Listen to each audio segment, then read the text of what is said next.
Let's bring in retired U.S. Navy Rear Admiral Mark Montgomery. He's a senior fellow at the Foundation for Defense of Democracies and former policy director for the Senate Armed Services Committee under Senator John McCain.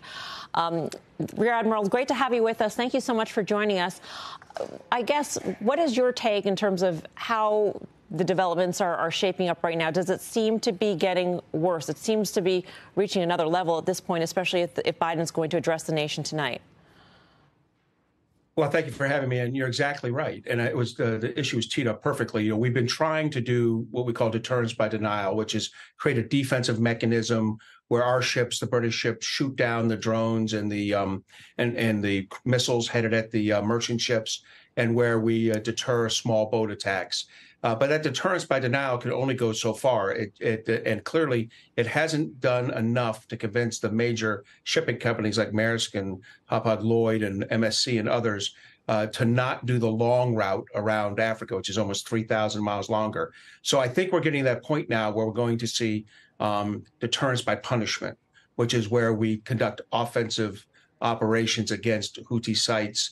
You know, their weapons launching sites, their weapons stowage sites, maybe their small boat piers, their helicopter airfields. In other words, punish the Houthis and prevent them from conducting operations out to sea. And that might be a stronger signal to the shipping companies that the Red Sea is a viable transit route. We do want to note that the White House has since said that President Biden has no plans to make any sort of statement tonight, but will, of course, continue to monitor the situation because things could change here. Karen, you've got a question? I do. Thanks for being with us. There's a story about the Houthi leader saying we're going to have a big response to any potential U.S. activity. How do you think about that? Well, I think we're seeing quite a bit from the Houthis now, right? I mean, the 27th set of strikes was just reported. You know, the 26th strike 2 days ago, involved, 21 cruise missiles or drones or ballistic missiles fired out there. So I think we've seen a lot from the Houthis. They've been well armed by Iran over the last decade, so they have quite a bit of equipment. But I think, we've seen what they can do.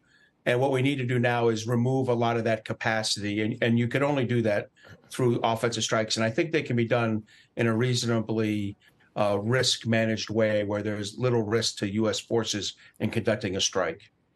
Admiral, you talk about risk management, and when you think about just what's going on here, we know that the Israelis launched a drone attack into Lebanon last week. We have obviously what's going on in Gaza. And so when you think about Hamas, you think about Hezbollah, you think about the Houthis, these are all Iranian-backed organizations here. What is the likelihood that this could spill over something more direct with Iran, especially if these punishment measures do seem to work, but, for instance, they just continue to go about this?